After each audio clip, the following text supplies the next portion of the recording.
Hi everyone, welcome back to my channel. If you are someone who has just started speaking English, then it's your beginning, for then today's video is just for you. So in this video, I'm going to share the most common mistakes beginners makes and how you can fix them easily. So make sure you watch till the end. So let's begin.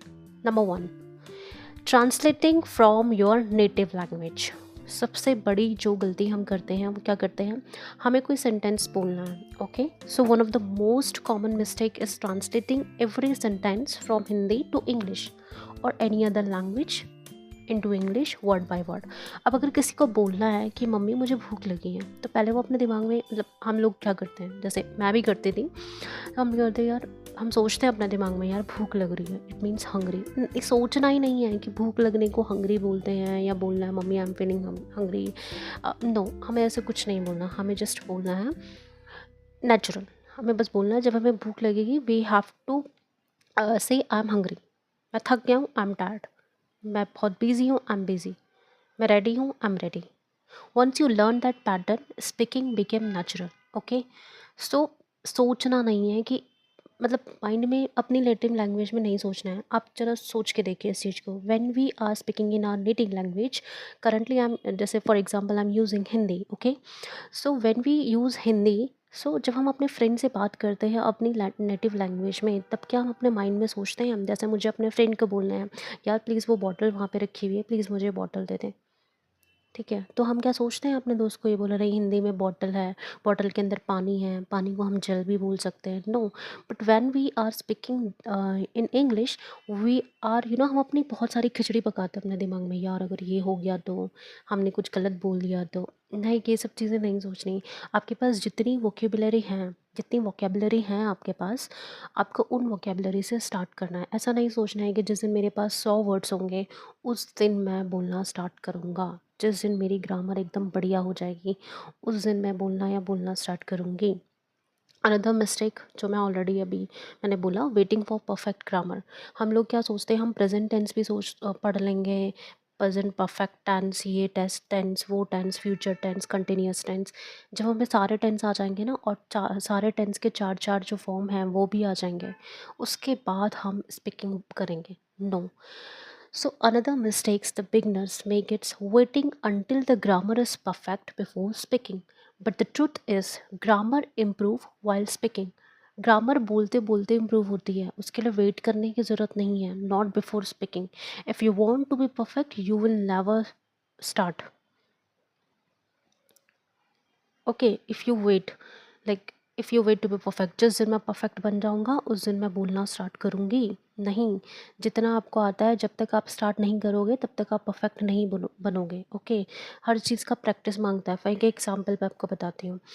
जब हम dance सीखते हैं ना, जब कोई भी person dance सीखने जाता है या किसी भी ऐसी एक्टिविटी अपनी हॉबी के लिए कुछ भी एक एक्शन लेता है, उसको साइकिलिंग करनी है, उसको उसको डांस करना है, तो सबसे पहले जब हम डांस सीखने जाते हैं तो आप क्या ये करते हो कि नहीं पहले तो मैं अपने डांस के सारे फॉर्म मैं पढ़ लेता हूँ उसके बारे कि कथक भी है, हिप हॉप भी है, सालसा डांस भी है, ये डांस भी है, वो डांस भी है। नो, हम सिर्फ डांस जाते हैं, देखते हैं, प्रैक्टिस करते हैं और हम डांस सीख लेते हैं। इंग्लिश भी सेम वैसे ही है। इसमें सबसे पहले तो बहुत ज़्यादा प्रेशर नहीं लेना भाई, और कभी खुद को कंपेयर नहीं करना, उसको तो इतनी अच्छी आती है, मेरे को तो आती नहीं है, मैं बोलूँगी तो मेरा मजाक उड़ेगा। ये जो सबसे ज़्यादा जो प्रॉब्लम होती है ना, वो मतलब हमारा डर होता है जो हमें पीछे खींच लेता है। ये क्या बोलेगा, वो क्या बोलेगा, हम प्रैक्टिस करेंगे खुद के साथ तो हमारे घर वाले क्या सोचेंगे, अरे सोचने दो जिसको जो सोचना है, कि ये पागल हो गया, अपने आप से ही बड़बड़ा रही है, अपने आप से ही बड़बड़ा रहा है। ये सब चीज़ें नहीं सोचनी है। When you are you are note to about like what is my why, मुझे क्यों इस चीज़ को सीखना है। किसी को इंग्लिश सीखनी है क्योंकि उसको कम्युनिकेशन स्किल्स इंप्रूव करनी है, क्योंकि किसी किसी को ये इसलिए सीखनी है क्योंकि उसको वो लैंग्वेज ही अच्छी लगती है। मेरे को सीखने का मेरा रीज़न ये था कि मुझे मतलब मैं एक मतलब मैं जिस ऑफिस में थी वहाँ पे एक सीनियर थी, मतलब मेरी she is a director. Okay, वो मतलब शक्ल से इतनी काफ़ी सुंदर नहीं थी, पर जब वो बोलती थी ना, कोई भी मतलब उनका फ़ैन हो जाए, इतने बढ़िया इंग्लिश वो बोलती थी। तो तब से मेरा माइंड में था यार कि यार मतलब आपको ना कॉन्फिडेंस लाने के लिए जब आपका बोलना, आपका स्टाइल, आपका कम्युनिकेशन इम्प्रूव हो जाता है, शक्ल, मेकअप, ये सब चीज़ें मैटर नहीं करती उस वक्त। ऐसा मेरा पर्सपेक्टिव है सोचने का। आई डोंट नो, ठीक है, कि आप लोग मतलब हर किसी का अलग अलग पर्सपेक्टिव होता है, तो मैं इस पर्सपेक्टिव से सोचती थी। सो ये सबसे बड़ी मिस्टेक कि जब मेरे को पूरी पूरी ग्रामर आ जाएगी, सारे टेंसेस आ जाएंगे, सब कुछ आ जाएगा बढ़िया बढ़िया करके, उसके बाद जाके मैं बोलना स्टार्ट करूँगा। ठीक है, ऐसे नहीं करना है। आपको ग्रामर बोलते बोलते आएगी। चाहे ये चीज़ अभी समझ लो, 5 साल बाद समझ लो, 10 साल बाद समझ लो, जब तक नहीं बोलोगे तब तक नहीं आएगा। स्पीकिंग स्पीकिंग से आती है, बोलना बोलने से ही होगा। कितने भी ग्रामर के रूल पढ़ लो, कुछ भी कर लो, आपका जो बोलने का डर है वो सिर्फ बोलने से ही ख़त्म होगा। ठीक है। उसके बाद तीसरी मिस्टेक है कि हम क्या करते हैं, पहले तो हमने ये सब चीज़ें ग्रामर की भसड़ मचा दी होती है। उसके अलावा फ्लुएंसी कम्स फ्रॉम मिस्टेक। हम सोचते हैं कि फ्लुएंसी जो आती है comes from practice not from fair. इस डर से नहीं आती है फ्लुएंसी बोलने की, कि डर से फ्लुएंसी कभी नहीं आती। जब तक आप प्रैक्टिस नहीं करोगे तब तक आपकी फ्लुएंसी नहीं आएगी बढ़िया करके। ठीक है। Third mistake, making long and complicated sentences. मतलब what we are doing, we try to speak long sentences to sound advanced, to sound fancy, but long sentences often make confusing. Okay, आप simple बोलो। और सबसे बड़ी चीज़, कभी भी खुद को दूसरे के साथ कंपेयर मत करो। यार इसका एक्सेंट तो बड़ा बढ़िया लग रहा है, ये इस मतलब ये तो कितने स्टाइल में बोल रही है, ये तो कितने स्टाइल में बोल रहा है। हम क्या करते हैं, हम ऐसे ही कंपेयर करते करते हैं, और फिर जो हमारा थोड़ा बहुत मोटिवेशन चलता है 5 दिन के लिए, दूसरों की एक अच्छी सी वीडियो देख ली कि वो बढ़िया बढ़िया बोल रहा है, उसकी फ्लुएंसी बड़ी मस्त जा रही है, मैं तो अभी खाऊं। But you do not compare your journey with others. क्या पता कोई 4-5 साल से सीख रहा है, कोई 10 साल से सीख रहा है, आपने अभी स्टार्ट किया है।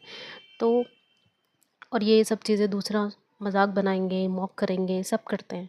कोई आपके लिए रुका है, रुकता है, मतलब आपकी लाइफ में कोई भी ऐसा इंसान है जो आपके लिए रुका है? यार जितना जितना चीज़ें स्किल्स इसको आती हैं, ये मेरा दोस्त है, मेरा फ्रेंड है, मैं भी नहीं करूँगा। क्यों? क्योंकि मेरे फ्रेंड को नहीं आती है। ठीक है, but we have to do it. Okay.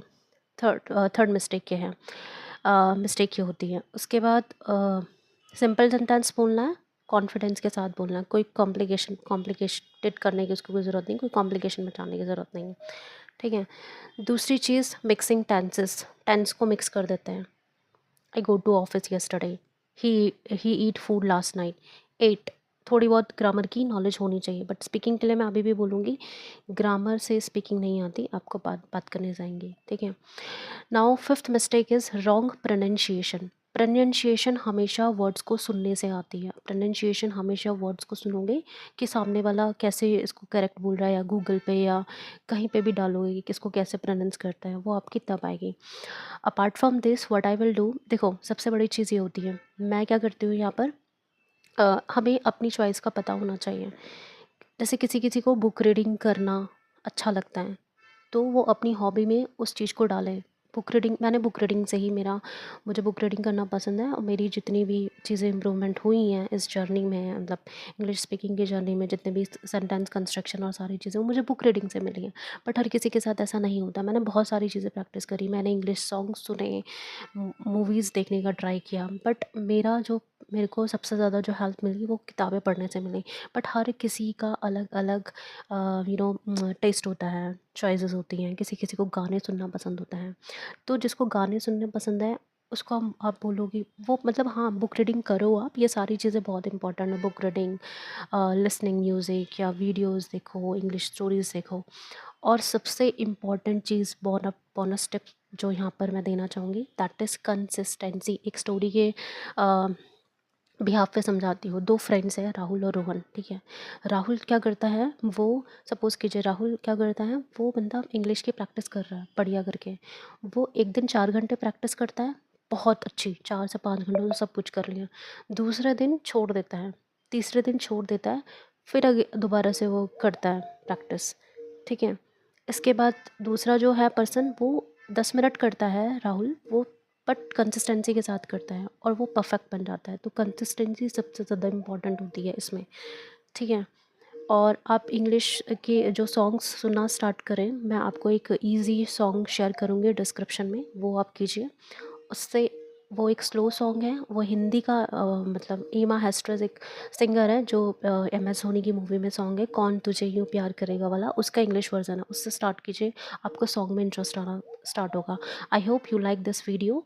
आपको हेल्प मिला हो इस वीडियो से। अगर अच्छी लगी तो लाइक और सब्सक्राइब कीजिए, कमेंट कीजिए, और अगर लगे कि कहाँ पे मुझे इम्प्रूव करना है तो वो भी बताइएगा please. Thank you so much for watching.